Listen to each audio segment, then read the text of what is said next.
Leg ধর, leg ধর।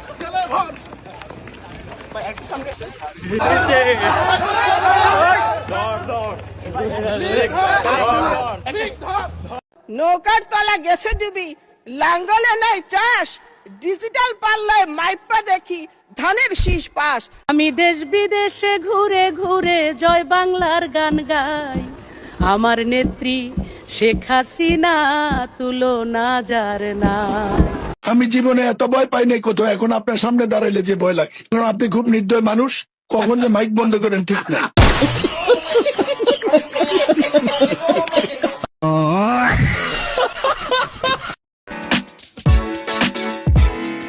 অনেক সময় দেখা যায় বলা হচ্ছে অমুক লোক নাই, কিন্তু তাকে খুঁজে পাওয়া যাচ্ছে, সে ঠিকই জীবিত আছে। আবার কেউ অনেক সময় নিজেরাই পালায়, অনেক সময় ধার কর্য করে নিজেরা লুকিয়ে ফেলে, সে ধরনের ঘটনাও আছে। আল্লাহ গো আল্লাহ, কি মিথ্যা কথা বলে! তোর উপর আল্লাহর গজব পড়ুক, তোর যৌবন নষ্ট হয়ে যাক, তোর উপর ঠাটা পড়ুক, শয়তান যা। আজকের এই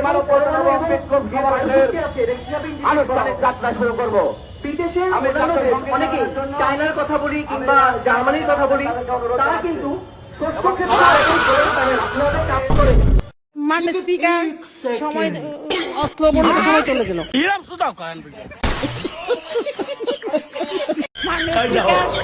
আমি কি আসি নাকি মাথার সময় আমি আরো 1 মিনিট বাড়িয়ে দিলাম। স্পিকার 2 মিনিটে তো আমি বাজেটের কিছুই বলতে পারলাম না। যাই হোক, আমি স্পিকার, আমি আশা করি আমাকে একটু বলতে দিবেন। এখান থেকে 2 মিনিট স্টার্ট হবে। আমি ঘরের সঙ্গে বলতে চাই, মাননীয় তারেক রহমান নেত্রী সরকার যে ধারাবাহিক সংস্কার বিচার প্রতিষ্ঠা, অর্থনৈতিক পুনর্গঠন ও জনকল্যাণ কর্মসূচি গ্রহণ করছে। আর একটি অনিবার্য বিপ্লবের জন্য প্রস্তুতি নিতে হবে।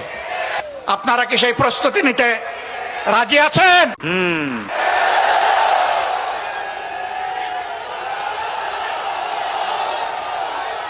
আমি এই মহান সংসদে দাবি করব, তারা বাংলাদেশে রাজনীতি করতে পারবে না, তাদের রাজনীতিও ফ্যাসিস্টদের মতো নিষিদ্ধ করা হোক। গত ইসলামের নামে যারা রাজনীতি করেন, গত নির্বাচনে তারা ভোটের বিনিময়ে মানুষকে বেহেশত দিয়েছে। যারা সবার করো, আমরা ধানের শীষে ভোট দিলে আমরা জান্নাত পাবো, ধানের শীষে ভোট দিলে আমরা জান্নাত পাবো, এটা আমরা বলতে পারি। ওরে সিটা, আমার ভুল হয়েছে, ক্ষমা করে দেন। আমরা দেখেছি মাননীয় স্পিকার বিড়ি শুকটানের মধ্য দিয়েও তারা বলেছে যে সকল পাপ মওকুফ হওয়া যাবে।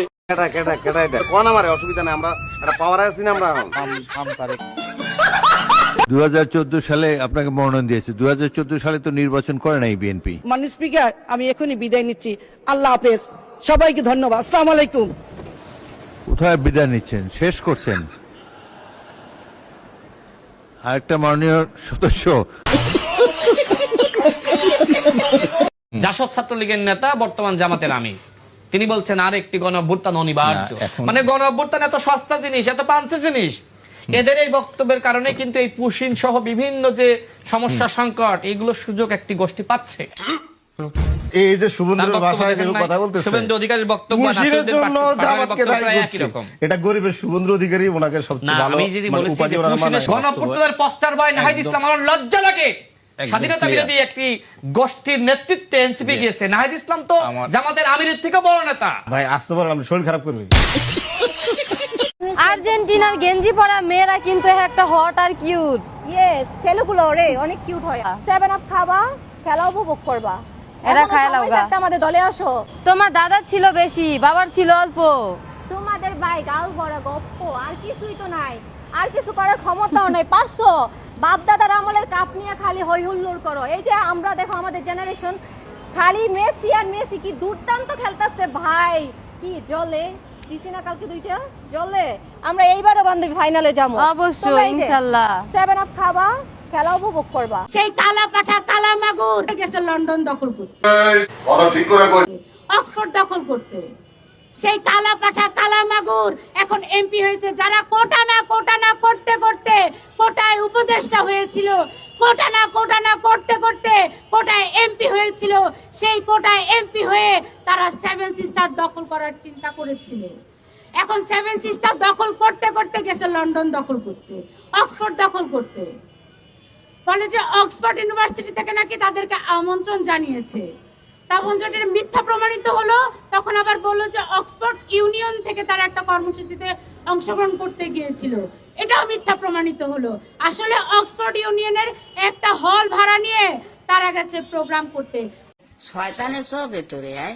প্রিয় সালাউদ্দিন ভাই, আপনি আজকে বললেন আওয়ামী লীগ নাকি একটা মাফিয়া গোষ্ঠী। আপনার ঘরে যে এসালামের মতন একটা মাফিয়া গোষ্ঠী লুকিয়ে রেখে আওয়ামী লীগকে মাফিয়া গোষ্ঠী বলেন, আপনার ঘরে এসালামকে লুকিয়ে রেখে আপনি বেনজিরকে ধরতে যান, এই ধরনের ভণ্ডামি জাতির সামনে প্রকাশিত হয়ে পড়েছে। এবং আপনি সংবিধানের আশ্রয় নিয়ে বাংলাদেশের জনগণকে বোকা বানানোর যে প্রচেষ্টা নিয়েছিলেন, সেটা আমরা হাতে কলমে দেখিয়েছি যে আপনি আবু জাহেলের মতন সংবিধানের আশ্রয় নিয়ে বাংলাদেশের মুক্তিকামী জনতার যে ঐতিহাসিক লড়াই, সেই লড়াইকে আপনি অস্বীকার করেছেন। সালাউদ্দিন সাহেব বলে আইন শৃঙ্খলার নাকি অবনতি হয় নাই। তো ডক্টর ইউনূস শয়তানের নিঃশ্বাস নিয়ে বাংলাদেশে এসেছিলেন। আমরা চিনতে পেরেছিলাম ডক্টর ইউনূস একটা বিদেশি দালাল। আমরা চিনতে পেরেছিলাম ডক্টর ইউনূস একটা লোভী মানুষ, যেই মানুষ মুরগির উপরে লোন দিয়া, মুরগির উপর লোন দিয়া এরকম সম্পদ বানায় ফেলছে, ছাগলের উপর লোন দিয়া এরকম সে সম্পদ বানায় ফেলছে। সেই মানুষকে আপনারা, আমি জানি না, বাংলাদেশের মানুষ হেপনোটাইজ হয়ে গেছিল 5 আগস্টের পরে। পুরা দেশের মানুষ হেপনোটাইজ হয়ে গেছিল যে একটা সুদখোর কিভাবে ফেরেশতা হয়ে গেল।